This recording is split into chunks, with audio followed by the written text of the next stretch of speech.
우리가 살고 있는 세상을 살펴보면은 하나님께서 맨 먼저 창조하신 그런 세상이 아닌 것 같습니다.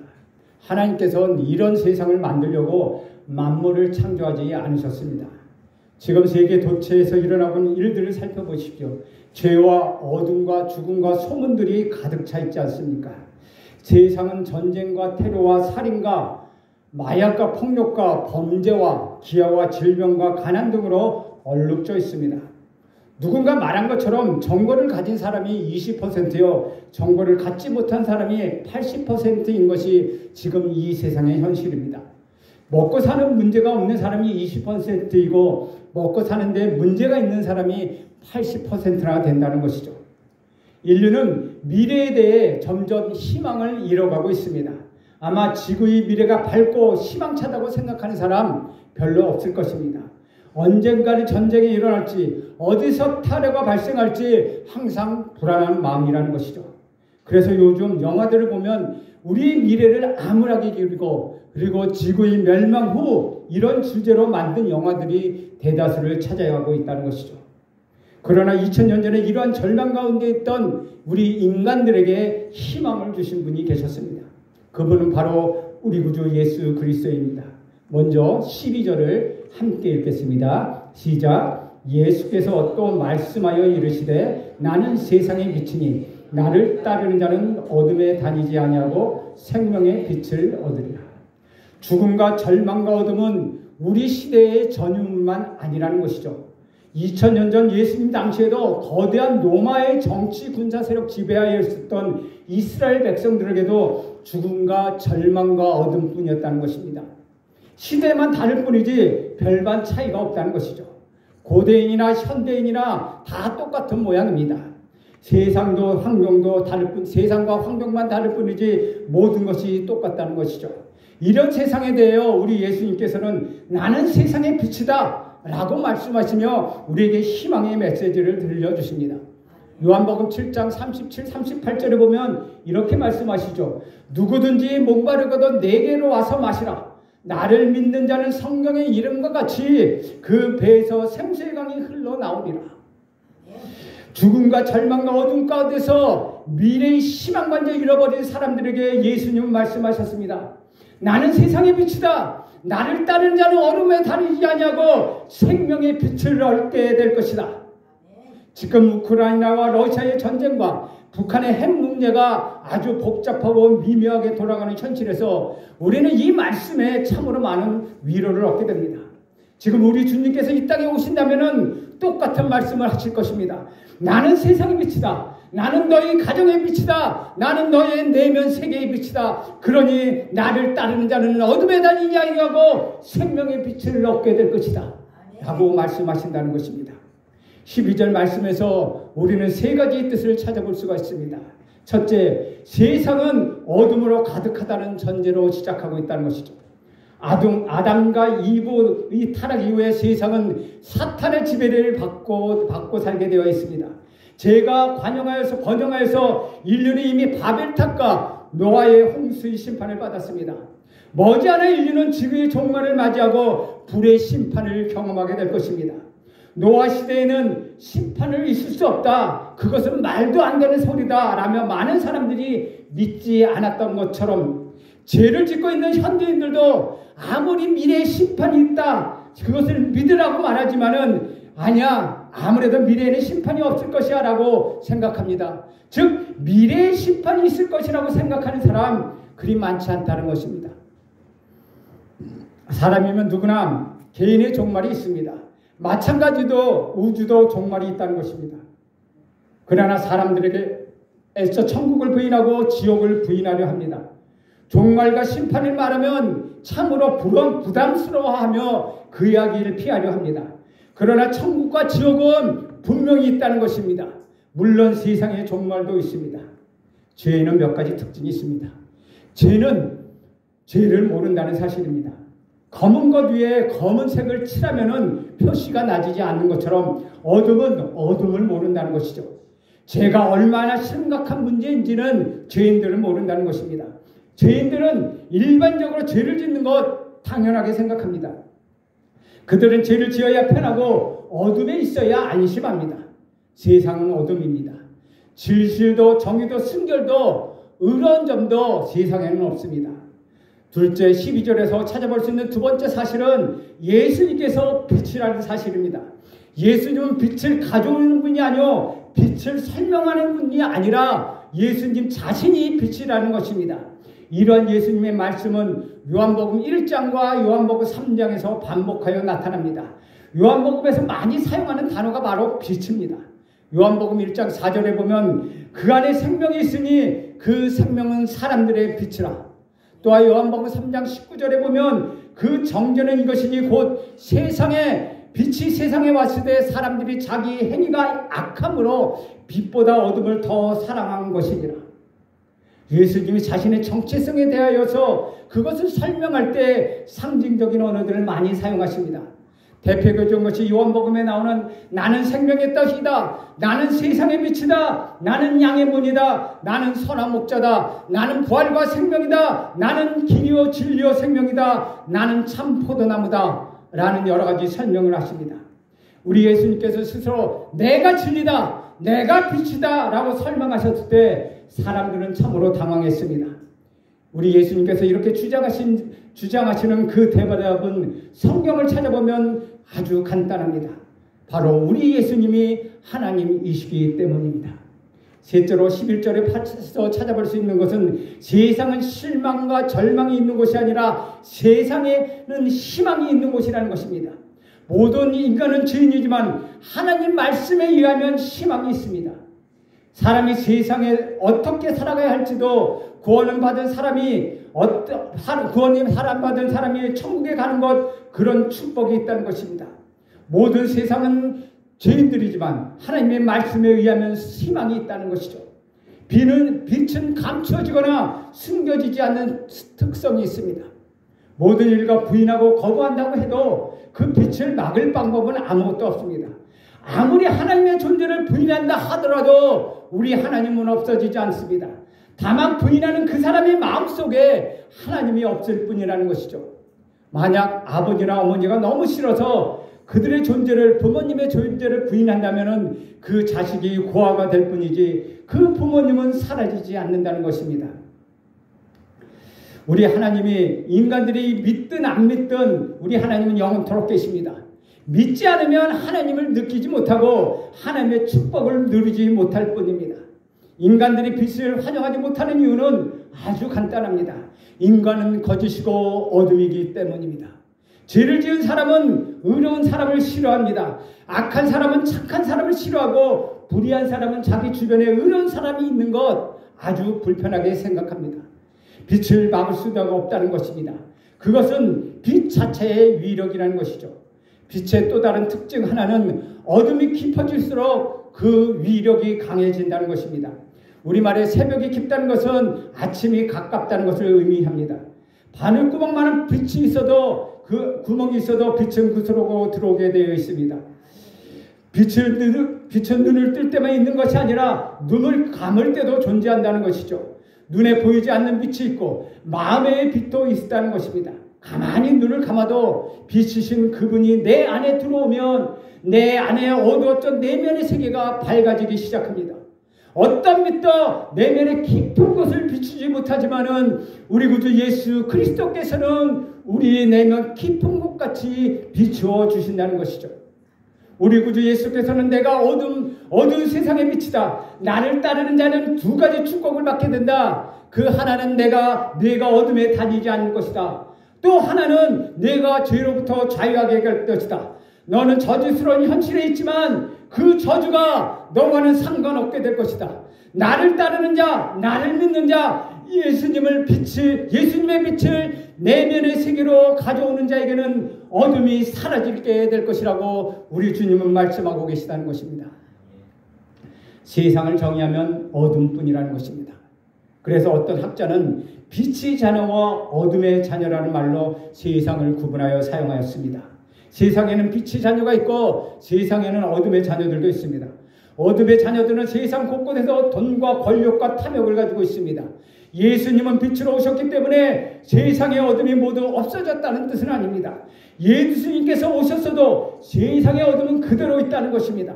우리 예수 그리스도를, 우리 구주이신 예수 그리스도를 따르는 자에게는 어둠이 없다는 뜻이지 세상의 어둠이 모두 없어졌다는 뜻, 그것은 결코 아니라는 것이죠. 어둠은 빛을 거부합니다.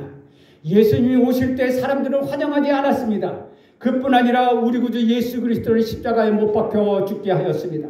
죄인은 의인들을 죽게 합니다. 의인이 죽지 않으면 죄인들이 살아가지 못하기 때문입니다. 죄인들이 가만히 두지 않기 때문에 의인은 세상에서 환영받지 못하는 것입니다. 그러나 누구든지 우리 구주 예수 그리스도를 믿고 그 예수 그리스도를 따르면 예수님의 빛이 내 내면의 세계에 들어와 나를 지배하게 되는 것입니다. 만약 여러분이 예수님을 모시면 여러분의 가정은 빛으로 가득 차게 될 것입니다. 만약 여러분이 직장의 운으로 우리 예수님을 모시게 된다면 노사관계, 비즈니스, 경영 등 직장의 모든 패턴들이 달라지게 될 것입니다. 세상 사람들과의 방법과는 다른 인간관계가 만들어질 것입니다. 종과 노예, 윗사람과 아랫사람이 없는 아름다운 공동체가 만들어질 것입니다. 예수님을 모시면 생명의 축복을 누리게 됩니다. 창세기 1장 3절의 말씀을 보면 하나님이 천지를 창조하실 때 제일 먼저 하신 말씀이 하나님이 이르시되 빛이 있으라 하시니 빛이 있었고 라고 기록하고 있습니다. 하나님께서 천지를 창조하실 때 두 가지를 사용하셨습니다. 첫 번째는 말씀입니다. 인간, 천지 등은 말씀으로 창조하셨습니다. 하나님의 말씀과 인간의 말은 다르다는 것이죠. 하나님께서 말씀으로 가장 먼저 창조하신 것, 그것이 빛이라는 것입니다. 빛은 창조의 시작이요 창조의 원리입니다. 우리 하나님께서는 빛을 창조하신 후에 6일 동안 모든 만물을 창조하셨습니다. 왜 창조의 핵심이 빛에 있을까요? 빛은 생명이기 때문입니다. 하나님의 말씀을 가르쳐 생명의 말씀이라고 하는 까닭은 말씀에 하나님의 생명이 그대로 있기 때문입니다. 빛이 있으라 하시니 라는 말씀은 빛 속에 하나님의 생명이 있다는 뜻입니다. 생명과 죽음은 반대의 개념입니다. 생명은 성장하고 부활합니다. 생명은 죽은 것도 살리고 없는 것도 있게 합니다. 우주의 원리는 생명입니다. 하나님의 원리 또한 생명입니다. 인간에게는 하나님의 생명이 없고 우리 구주 예수 그리스도로 말미암아 동물적인 생명만 있을 뿐이라는 것이죠. 하나님께서 생명을 우리에게 접붙여 주심으로 인하여 영혼까지 인도해 하시는 것입니다. 동물적인 생명을 가진 우리에게 하나님의 생명이 접붙여져 하나님의 형상과 모양으로 존재하게 될 때 우리가 천국에 가는 것이 가능해졌다는 것입니다. 이 비단안에 하나님의 생명이 있습니다. 생명은 사람들의 빛입니다. 사람들에게 전달된 생명이 빛이라는 것입니다. 그 안에 빛이 들어간다는 것은 그 안에 모든 어둠을 내쫓는 동시에 죽음과 저주의 세력이 사라진다는 의미입니다. 그래서 생명의 빛이 전달될 때 여러분의 질병과 절망과 좌절과 상처와 죄악 등이 깨끗하게 치유되는 것입니다. 이것이 바로 생명입니다. 예수를 믿고 따르면 빛이 되신 우리 예수님이 생명이 우리 안에 들어와 많은 축복을 주십니다. 첫 번째 축복은 어둠에 거하지 않는다는 것입니다. 내 내면 속에 숨겨져 있던 모든 어둠은 빛을 받게 됩니다. 마치 영혼이 문을 활짝 열리고 신성한 공기를 받아들여 호흡하는 것과 같다는 것이죠. 빛을 받아들임으로써 영혼이 참고 내면의 세계를 밝아지고 찬송이 나고 향기가 나고 꽃이 피는 역사가 일어나게 된다는 것입니다. 둘째, 생명의 빛을 얻게 된다는 것이죠. 생명이 내 안에 들어옴으로써 우울하고 희망이 없었던 내 영혼에 생기가 돋고 감사하고 기뻐하며 춤을 추는 사람으로 변하게 된다는 것입니다. 어둠은 사라지고 하나님의 생명이 충만하게 되는 것입니다. 하나님께서 주시는 말씀은 모든 사람이 아멘하고 받아들이면 얼마나 좋겠습니까? 그러나 예수님 당시 바리새인들은 이 말씀을 받아들이지 않았습니다. 그들은 그것을 도저히 믿을 수가 없었습니다. 우리 13절 말씀 함께 읽겠습니다. 시작. 바리새인들이 이르되 내가 너를 위하여 증언하니 내 증언은 참되지 아니하노라. 바리새인들은 반박하고 거부했습니다. 모든 논리를 동원해 그들은 거부했습니다. 우리 예수님께서는 바리새인들에게 네 가지 방법으로 대답하시며 자신의 증거가 옳음을 주장하고 계시다는 것이죠. 첫 번째 대답이 14절에 나와 있습니다. 우리 14절 말씀 함께 읽겠습니다. 시작. 예수께서 대답하여 이르시되 내가 나를 위하여 증언하여도 내 증언이 참되니 나는 내가 어디서 오며 어디로 가는지를 알거냐 너희는 내가 어디서 오며 어디로 가는지를 알지 못하는다. 첫 번째 대답은 우리 예수님의 영적 지식에 있다는 것입니다. 너희는 내가 어디서 와서 어디로 가는지 모르지만 나는 알고 있기 때문에 내 증거가 참되다고 말씀하십니다. 즉 예수님께서는 자신이 하나님이라는 사실을 알고 계셔서 말씀하시는 것입니다. 그러나 그들은 그것을 알지 못했습니다. 두 번째 증거는 15절과 16절입니다. 15절 16절 이렇게 기록합니다. 너희는 육체에 따라 판단하나 나는 아무도 판단하지 아니하노니 만일 내가 판단하여 내 판단이 참되니 이는 내가 혼자 있는 것이 아니요 나를 보내신 이가 나와 함께 계심이라. 왜 예수님의 증거가 옳은가 하면 예수님께서는 너희는 육체에 따라 판단하기 때문에 오류가 있다라고 말씀하시는 것입니다. 예수님의 판단은 하나님과 함께 하심으로 항상 의롭다는 것이죠. 예수님께 17절과 18절 말씀을 통하여 세 번째 대답을 하십니다. 17절, 18절 말씀 함께 읽습니다. 시작. 너희 율법에도 두 사람 증언이 참되다 기록되었으니 내가 나를 위하여 증언하는 자가 되고 나를 보내신 아버지도 나를 위하여 증언하시느니라. 예수님께서는 두 사람이 증언이 있으면 참되고 율법에 말하지 아니하였느냐. 즉 재판장에 가서 증언을 할 때 증인 두 사람이 있으면 된다는 것입니다. 이 증거는 다시 말하면 우리 예수님께서는 나도 두 사람이 증언하는데 증거는 나와 하나님 두 분이 동시에 증거하기 때문에 내가 하는 말이 옳다는 것입니다.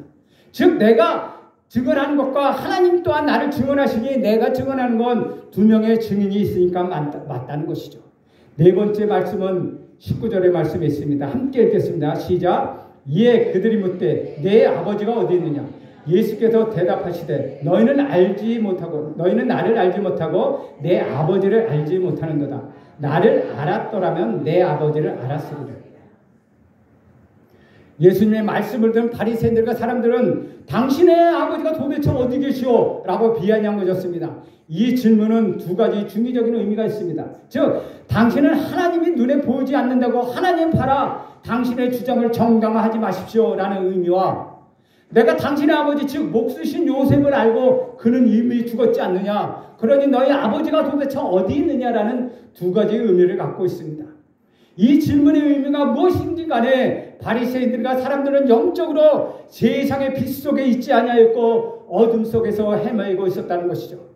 그래서 그들은 예수님에 대하여 아주 잘 알고 있다고 생각했지만 실제로 그들은 예수님에 대하여 아무것도 알고 있지 못했다는 것입니다.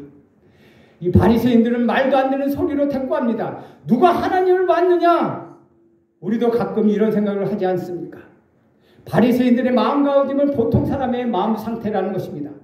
우리는 하나님을 보여달라고 할 때가 있습니다. 예수님께서 네 번째 대답을 통하여 하나님과 자신의 관계를 설명합니다. 너희가 나를 알지 못하고 내 아버지를 알지 못하기 때문에 너희는 그런 질문을 하는 것이다. 나를 알았더라면 내 아버지를 알았을 것이다. 예수님의 증거는 인간의 이성으로는 도저히 이해할 수가 없습니다. 그러나 예수님을 만난 사람에게는 이 논리가 명확하게 들어오는 것입니다. 아무런 의심 없이 아멘으로 받아들이는 것입니다. 성경은 모든 사람을 위한 책이 아닙니다. 예수를 믿지 않는 사람은 성경 말씀을 보아도 알아듣지 못한다는 것이죠. 그러나 예수를 믿는 사람에게는 성경이 생명의 책이라는 것입니다. 여러분 연애 편지를 읽을 때 당사자가 아닌 제3자가 그 연애 편지를 읽으면 아무런 의미가 없는 것과 같습니다. 성경은 예수 믿는 자를 위한 책이라는 것입니다. 성경은 생명의 책입니다. 사랑하는 성도 여러분, 여러분 바리새인과 같이 생각하는 분이 아니라고 저는 믿습니다. 예수님 말씀을 어린아이처럼 받아들이십시오. 예수님은 세상의 빛이십니다. 세상이 어둡고 절망적이고 희망이 없는 것처럼 보이지만 하나님의 말씀을 보면 세상에는 분명히 희망이 있다는 것입니다. 고작 우리 예수님께서 빛으로 오셨기 때문입니다. 오늘 하나님의 말씀으로 저는 여러분에게 권면합니다. 우리 구주 예수 그리스도를 주님으로 온전한 여러분의 구세주도 받아들이십시오. 그분을 따르기로 결정하십시오. 그러면 여러분 두 가지 축복을 얻게 될 것입니다. 여러분의 삶의 모든 어둠의 그림자는 사라질 것입니다. 그리고 여러분 안에는 생명의 역사가, 생명의 빛의 역사가 시작될 것입니다. 그런데 오늘 본문은 약간 의아하게 보이는 단어가 있습니다. 하지만 그것이 20절입니다. 20절 말씀 우리 함께 읽겠습니다. 시작. 이 말씀은 성전에서 가르치실 때 헌금함 앞에서 하셨으나 잡는 사람이 없으니 이는 그의 때가 아직 이르지 아니하였습니다. 이스라엘 백성들은, 특별히 바리새인과 서기관들은 율법을 지키는 것을 굉장히 중요하게 여겼습니다. 율법을 철저히 지키기만 한다면 하나님께서 원하시는 의의 수준, 구원의 수준에 도달할 수 있다고 그들은 굳게 믿었습니다. 율법을 지키는 것 중에서도 철저하게 헌금하는 행위, 그것을 더 중요하게 여겼다는 것이죠. 그들은 제사를 드릴 때 온전한 제물을 드리려고 했을 뿐만 아니라 11조도 철저히 드리려고 했습니다. 오직하면 심지어 가족들이 밭에서 먹기 위하여 마당에 밭에 심은 채소나 향신료 같은 역할을 하는 식물의 11조까지도 그들은 드렸습니다. 당시 성전 중에는 여인들의 뜰, 성전의 모양에 보면 여인들의 뜰이라는 곳이 있습니다. 거기에는 나팔 모양의 헌금함, 넓은 입구가 넓고 내려갈수록 좁아지는 헌금함이 13개가 놓여 있습니다. 바리새인들과 서기관들은 거기에 헌금할 때 동전을 던지면 헌금이 들어가는 소리가 자신들의 의의를 더 굳게 세운다고 했습니다. 그래서 들어가면서 동전을 던지면 대충 그가 얼마나 헌금하는지를 알 수 있습니다. 우리 예수님도 2렙돈을 헌금한 여인이 가장 많은 것을 헌금했다고 얘기하는 것처럼 2렙돈은 지금으로 따르면 500원짜리 동전 2개입니다. 그것을 던지니까 쨍랑 하면서 헌금하면서 소리가 나겠죠. 그래서 그들은 바로 헌금함 앞에서 그 헌금함 앞에 우리 예수님이 바로 말씀하고 계시다는 것입니다.